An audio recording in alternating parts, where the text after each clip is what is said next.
তারপর হিন্দু ধর্মে ছোট বাচ্চাদেরকে পবিত্র করতে হলে, মেধাবী করতে চাইলে গোবরের স্তূপ করে ওখানে ফেলে দিতে হয়। ওই বাচ্চা ছুটে আসবে, কান্না করবে, আবার ফেলতে হবে। ওর গা গোবর দিয়া একেবারে বিউটি পার্লারিং করে তারপরে ওর গোসল করাইলে ও খুব ভালো হয়ে যাবে। এরকম আইডিওলজি তারা বিলিভ করে। তো এটা একটা প্রাণীর মল কারো গায়ে মেখে পার্লারিং করা, এটা কি আমাদের আকলে ধরে? আমাদের ধর্মে এরকম কোনো বিধান আছে? হিন্দু ভাইরা যদি থেকে থাকো, just ponder on the news. এই বিষয়গুলোর উপর একটু থিঙ্ক করো, একটু ভাবো, চিন্তা করে দেখো। ইসলাম হচ্ছে দ্বীনুল ফিতরা, স্বভাব সুলভ ধর্ম। এইখানে মনে মানে না এরকম কোন বিধান আল্লাহ দেয়। ইসলামের একটা বিধান বলতে পারবেন যে হুজুর এটা আমার রুচিতে নেয় না, দেখাইতে পারবেন? কিন্তু অন্য ধর্মের এরকম অনেক বিধান আছে যেটা রুচিতে নেয় না। হিন্দু ধর্মের অনেক ভাইরা আমার আলোচনা শোনে, অনেক হিন্দু আমাদের হাতে মুসলমান হয়, আলহামদুলিল্লাহ। হিন্দু ধর্মের প্রতি শ্রদ্ধা রেখেই বলছি, তাদের ধর্মে একটা বিধান আছে যে আপনি ভালো হিন্দু হতে চাইলে আপনাকে গোমূত্র পান করতে হবে, মানে গরুর পেশাব পান করতে হবে। এবং অবাক করা কাণ্ড, তারা ইন্ডিয়া থেকে এটাকে রপ্তানি করে ইউরোপ আমেরিকাতেও পাঠায়। কারণ ইউরোপ আমেরিকার যে হিন্দুরা আছে সেখানকার সুপার স্টোর থেকে, শপিং মল থেকে ওইটা কিনে কিনে পান করে। আপনারা যদি বলে এই যে 1 বোতল নিয়ে আসছি গরুর পেশাব, এটা খাইলে তোর 1 কোটি টাকা দিব, খাইবেন? আমি কমু তুই নিয়ে আইসোস, তুই খা, ঠিক কিনা? কারণ আমাদের রুচিতে এটা ধরে না, ইসলাম এটা আমাদেরকে শিখায় নাই। তো ইসলামটা হচ্ছে রুচিসম্মত ধর্ম, স্বভাব সুলভ ধর্ম। 7 নাম্বার হচ্ছে দ্বীনুল ইলম, এটা জ্ঞানের ধর্ম, জ্ঞানের উপর প্রতিষ্ঠিত। এই ধর্মের প্রথম কথা হচ্ছে পড়ো। প্রথম কথা কি? আরবিতে কি? বিসমি রাব্বিকাল্লাযী, read in the name of your lord who has created. পড়ো তোমার প্রভুর নামে যিনি তোমায় শিখিয়েছেন। সুবহানাল্লাহ পড়েন।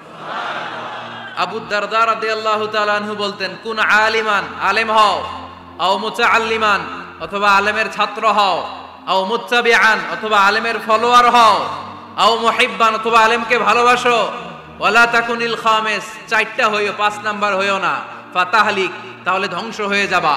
5 নাম্বারটা হচ্ছে আলেম বিদ্বেষী, খবরদার আলেমদের পিছনে লেগো না, তাহলে তোমার দিন দুনিয়া আখিরাত সবটারে বরবাদ করে দিবে কে? এটা নলেজের উপর বেস করে ধর্ম, এখানে উল্টাপাল্টা কথা বলার সুযোগ। 8 নাম্বার এই ধর্মের বৈশিষ্ট্য হচ্ছে দ্বীনুস সালাম, এটা শান্তির ধর্ম। আওয়াজ করে বলেন দ্বীনুস সালাম। কিসের ধর্ম?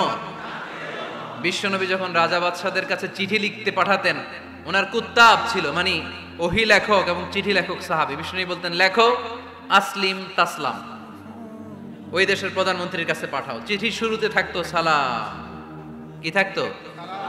শান্তি। সালামুন আলা মান ইত্তাবা আল হুদা, শান্তি তার জন্য যে হেদায়েতকে গ্রহণ করেছে। আসলিম তাসলাম, ইসলাম মানো, দুনিয়াতেও শান্তি, আখিরাতেও তোমার শান্তিতে রাখবে কে? আবার আল্লাহর নিজেরও একটা নাম সালাম, ঠিক কি না? আসসালাম আল মুমিন আল মুহাইমিন আল আজিজ আল জাব্বার, ঠিক কি না? আবার আমরা যখন একজন আরেকজনের সাথে দেখা হয় আমরা কি বলি? জোরে বলেন, কি বলি? আবার যারা, যে মুক্তিযোদ্ধারা দেহের তাজা রক্ত বিলিয়ে দিয়ে কবরে শুয়ে আছে, তাদেরকে আমরা কি বলি? ভাষা শহীদদেরকে আমরা কি বলি? সালাম সালাম হাজার সালাম, সকল শহীদ স্মরণে আমার হৃদয় রেখে যেতে চাই তাদের স্মৃতির চরণে। পড়েন আমিন। তাহলে ইসলাম কিসের ধর্ম? মারামারি করা যাবে? ধাক্কাধাক্কি করা যাবে? বিশৃঙ্খলা করা চলবে? 9 নাম্বার বৈশিষ্ট্যের নাম আল ওয়াসাতিয়্যাহ। 9 নাম্বার বৈশিষ্ট্যের নাম, একটু কঠিন হয়ে গেছে নামটা না? কঠিন নায়িকাদের নাম, নায়কের নাম ঠিকই আসে, ক্যাটরিনা কাইফ। ক্যাটরিনা কাইফ, কঠিন না নামটা? এগুলো মুখস্থ। তারপরে ওই খেলোয়াড়দের নাম মুখস্থ, ওই সেলিব্রিটিদের নাম মুখস্থ, মাগার ইসলামের সুন্দর সুন্দর টার্মিনোলজি, পরিভাষা বের হয় না। এগুলো বের করায় সারমন। পাকিস্তানপন্থী, আমরা বাংলাদেশপন্থী। মাঝখানে আমরা জনগণ কি পন্থী? আসুন আমরা বাংলাদেশ পন্থী হওয়ার চেষ্টা করি। সম্মানিত ভাইয়েরা, ইসলাম হচ্ছে মানবতার ধর্ম। এজন্য ইসলামের দ্বিতীয় বৈশিষ্ট্যের নাম আল ইনসানিয়া। কি নাম? ইসলামের 3 নম্বর বৈশিষ্ট্যের নাম হচ্ছে আশ-শুমুল। কি নাম? এবার সাউন্ড কমে আসছে। ঘুমে ধরছে? মশা কামড়ায়? বলেন আশ-শুমুল। আশ-শুমুল মানে হচ্ছে শামিল করা আর কি, অল এনকম্পাসিং সোশ্যাল সিস্টেম। ইসলাম সবকিছুকে শামিল করে। আপনি এমন কোনো প্রশ্ন করতে পারবেন না যে হুজুর এটা ইসলামে আছে যা আমাকে বলতে হবে না, আমি অবশ্যই বলবো ইয়েস। আপনি কাঁথা সেলাই থেকে শুরু করে বঙ্গভবন কিভাবে চালাতে হয় ওইটাও কোরআনে আছে না নাই? রান্নাঘরে কিভাবে মাছ উল্টাতে হয় ওইটা থেকে শুরু করে মহাকাশে কিভাবে বঙ্গবন্ধু স্যাটেলাইট পাঠাতে হয় এটাও আমার কোরআনে আছে না নাই? মা ফাররাতনা ফিল কিতাবি মিন শাই। আমি তো এই কিতাবের ভেতরে কোনো কিছু বাকি রেখে দেই নাই।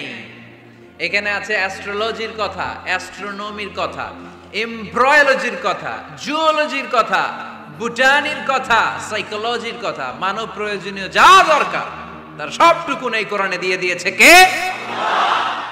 এই কোরআনে শুরু হয়েছে বিসমিল্লাহির রহমানির রহিম দিয়ে, মানে বা দিয়ে। কি দিয়ে? বা দিয়ে। আর এই কোরআনটা শেষ হয়েছে যে সূরা দিয়ে, ওইটার নাম সূরাতুন নাস। ওই সূরার শেষ আয়াতটা এরকম, মিনাল জিন্নাতি ওয়ান নাস। তার মানে কোরআনের একেবারে শেষ হচ্ছে সিন। বার সিন মিলালে কি হয়? এবার বাসে চড়ে ঢাকা যাব। এই বাস না, এই বাস মানে যথেষ্ট। এই বাস মানে কি? এনাফ। দেখবেন খাওয়ার সময় অনেকে আমাদের পাতে তুলে দেয় অনেক কিছু। জামাই বাবাজি খেতে বসছে, শালারা দিতেছে মুরগির রান, খাসির রোস্ট। জামাইকে আর পারি না, বাস বাস বাস, শালা বাবুরা বাস আর দিস না, বলি না? তার মানে জামাইয়ের জন্য এটা বাস, প্লেটে যা আছে যথেষ্ট। আল্লাহ বুঝাতে চাইলেন এই 30 পারায় যা দিয়েছি বাস যথেষ্ট, নতুন করে সমাধানের জন্য অন্য কোথাও চোখ বোলানো লাগবে না। চিল্লা এখন ঠিক কিনা? সমাধান দিয়েছে আল্লাহ এই কোরআনে, সমাধান আর শামিল, অল এনকম্পাসিং সোশ্যাল সিস্টেম সব দিয়েছে, কিছু বাকি রাখে নাই।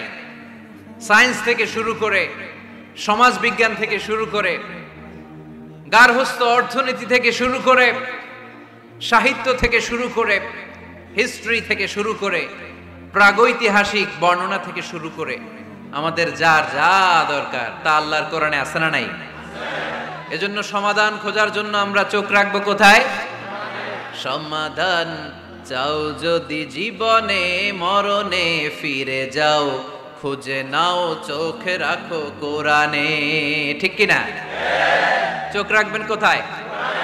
নাকি এনটিভির পর্দায়, এটিএন বাংলার পর্দায়, জি বাংলার পর্দায়? সমাধান পেতে চাইলে চোখ রাখবো। সমাধান চাও যদি জীবনে, মরণে ফিরে যাও, খুঁজে নাও চোখ রাখো কোরআনে। ঠিক কিনা? তাহলে শামিল সবকিছু আছে এ ধর্মে, ভাগাভাগি করা যাবে না। মসজিদ আল্লাহর দিলাম, বাকিটা আমি নিয়ে নিলাম, করা যাবে? খণ্ডিত করে মানা যাবে না। কেউ আমরা সুফিপন্থী যারা, এরা আধ্যাত্মিকতাকে নিয়েছে, বাকি অনেক কিছুতে অবহেলা। আন্দোলনপন্থী যারা, এরা স্লোগান নিয়েছে, আধ্যাত্মিকতায় অবহেলা। অনেকে গবেষণা নিয়েছে, বাকি দিকগুলাতে অবহেলা। আমরা কোনোটার অবহেলা করতে চাই না। ইসলাম হচ্ছে অল এনকম্পাসিং সোশ্যাল সিস্টেম, মানলে পুরোটাই মানতে হবে। রাজি আছেন তো? ইসলামের 4 নাম্বার বৈশিষ্ট্যের নাম হচ্ছে আল উমুম। 4 নাম্বার বৈশিষ্ট্যের নাম কি? উমুম। আওয়াজ করে বলতে হবে, 4 নাম্বার বৈশিষ্ট্যের নাম আল উমুম। মানে হচ্ছে এটা ইউনিভার্সাল রিলিজিয়ন, এটা সবার ধর্ম। এটা কার ধর্ম? নাকি শুধু আমাদের? এটা হিন্দুদেরও ধর্ম, বৌদ্ধদেরও, খ্রিস্টানদেরও, আস্তিকদেরও, নাস্তিকদেরও। হিন্দুরা মানে না তো আমরা কি করব? ইসলাম কি শুধু আমার বাপ দাদার সম্পত্তি? যে কেউ ইসলামে ঢুকতে চাইলে আমাদের দরজা তার জন্য খোলা আছে না নাই? হিন্দু যদি বলে কালিমা পড়বো, দরজা খোলা না? খ্রিস্টান যদি বলে মুসলমান হব, দরজা খোলা না? আস্তিক যদি বলে, নাস্তিক যদি বলে আস্তিক হতে চাই, তার জন্য সুযোগ আছে না নাই? কিন্তু আপনি চাইলে ইহুদি হতে পারবেন না, জানেন? চাইলে ইহুদি হওয়া যায় না। ইহুদি হতে হয় বাই বর্ন, জন্মসূত্রে ইহুদি হতে হয়। তাও আপনার মা হতে হবে ইহুদি, আপনার বাবা ইহুদি কিন্তু মা অন্য ধর্মের, তাইলে আপনি দুনিয়াতে আসলে আপনি ইহুদি হবেন? কত বড় ডাকাইত, খেয়াল করছেন? কেউ চাইলে ওদের ধর্মে ঢুকারও সুযোগ নাই। কিন্তু ইসলামে কি এগুলো আছে? কথা বলেন। আল্লাহ নিজের পরিচয় যখন দিয়েছেন, আল্লাহ কি বলছে? আমি মুসলমানদের রব, আমি মুত্তাকিদের রব, টুপিওয়ালাদের রব, দাড়িওয়ালাদের রব। তিনি বলেছেন রব্বুল আলামিন। কি বলেছেন? রব্বুল আলামিন, আমাদের রব্বুল আলামিন। পড়েন, রব্বুল আলামিন, আমাদের রব্বুল আলামিন। কে দিয়েছে আকাশ নদী অবাক প্রকৃতি, কে দিয়েছে ঘুমন্ত রাত মিষ্টি প্রভাতী, কে গড়েছেন আকাশ মাটি অবাক প্রকৃতি, কে দিয়েছে ঘুমন্ত রাত মিষ্টি প্রভাতী। বিশ্ব নিখিলকার ইশারার ক্ষমতার অধীন, বিশ্ব নিখিলকার ইশারার ক্ষমতার অধীন। রব্বুল আলামিন, আমাদের রব্বুল আলামিন। পড়েন, রব্বুল আলামিন, আমাদের রব্বুল আলামিন। সুবহানাল্লাহ পড়েন। তার মানে আল্লাহর পরিচয় হচ্ছে তিনি রব্বুল আলামিন। সুবহানাল্লাহ পড়েন। আবার বিশ্বনবীর পরিচয় যখন আল্লাহ কোরআনে দিলেন, আল্লাহ বললেন, ওয়ামা আরসালনাকা ইল্লা রাহমাতাল লিল আলামিন। সুবহানাল্লাহ পড়েন। I have sent you as a mercy for the entire universe. নবী গো, আমি আপনাকে গোটা বিশ্বের জন্য রহমত করে প্রেরণ করেছি। কোন সুবহানাল্লাহ। আল্লাহ কি বলেছেন? রাহমাতাল লিল মুত্তাকিন, শুধু মুত্তাকিদের জন্য তিনি রহমত। আল্লাহ কি বলেছেন? বিশ্বনবী শুধু মুসলমানদের জন্য রহমত। আল্লাহ কি বলেছেন? রাহমাতাল লিল আলামিন। তাহলে এটা উমুম, এটা সবার ধর্ম, এখানে সবার অধিকার আছে। চিল্লায় বলতে হবে, ঠিক কিনা? ইসলামের কয়টা বললাম? চারটা। 5 নাম্বার বৈশিষ্ট্যের নাম হচ্ছে আত-তাইসির। আত-তাইসির, আওয়াজ করে বলেন, 5 নাম্বার বৈশিষ্ট্যের নাম। আপনাদের কষ্ট হচ্ছে? আর অল্প কয়েক মিনিট কষ্ট করা যাবে? আর 5 মিনিটে বাকি 5টা বলে দেই। হ্যাঁ,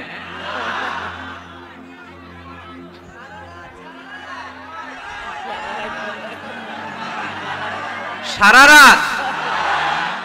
রাত আপনারা থাকেন, আমার একটু জায়গা করে দিন এদিক দিয়ে। আমি এমপি সাহেবরে নিয়ে এদিক দিয়ে চলে যাব। তাহলে 5 নাম্বার বৈশিষ্ট্যের নাম হচ্ছে আত-তাইসির। চিল্লায় বলেন, কি নাম? তাইসির মানে সহজ। তাইসির মানে ইসলাম কঠিন না সহজ? জোরে বলেন। ইউরিদুল্লাহু বিকুমুল ইউসরা ওয়ালা ইউরিদু বিকুমুল উসর। আল্লাহ তোমাদের জন্য সহজ চায়, কঠিন চায় না। ওমা জাআলা আলাইকুম ফিদ্দীন মিন হারাজ।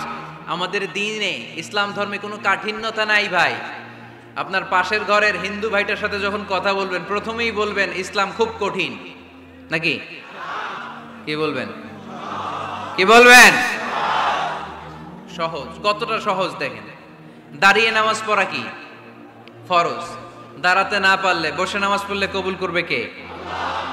ওযু করে নামাজ পড়া কি ফরজ। পানি নাই, তায়াম্মুম করলে কবুল করবে কে? বিয়েতে মোহরানা দেওয়া কি ফরজ। এখন মোহরানা নাই। এক সাহাবী বললে, ইয়া রাসূলুল্লাহ বিয়ে করব। বিশ্বনবী সাল্লাল্লাহু আলাইহি ওয়াসাল্লাম বললেন, মোহরানা আছে? নাই। কি আছে? কই কিচ্ছু নাই। তো কিচ্ছু না থাকলে বিয়ে করবা কেমনে? কোরআন পারো? সাহাবী রাদিয়াল্লাহু আনহু বললেন, পারি।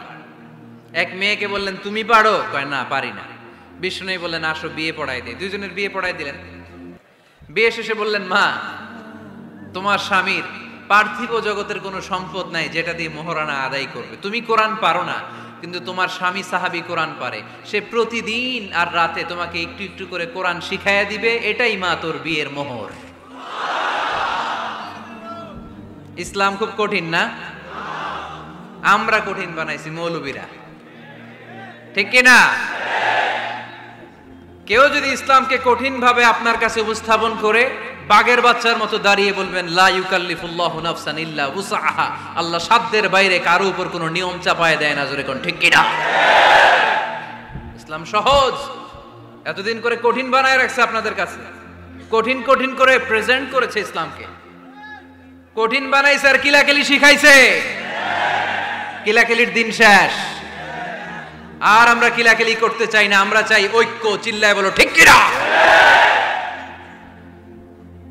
কিলাকিলির দিন শেষ, গোজামিলের দিন শেষ, ভুল বুঝানোর দিন শেষ। জনগণ সচেতন, জনগণরে ধোকা দেয়া চলবে।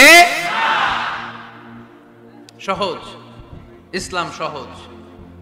আল্লাহ রাসূল সাল্লাল্লাহু আলাইহি ওয়াসাল্লাম বললেন ইয়াসসিরু ওয়ালা তুআসসিরু, সহজ করো, কঠিন করো না। মুআজ ইবনে জাবালকে ইমাম বানালেন, উনি মাগরিবের নামাজে সূরা বাকারা ধরছেন, কোরআনের সবচেয়ে ছোট সূরা। হ্যাঁ বড়, কত বড়?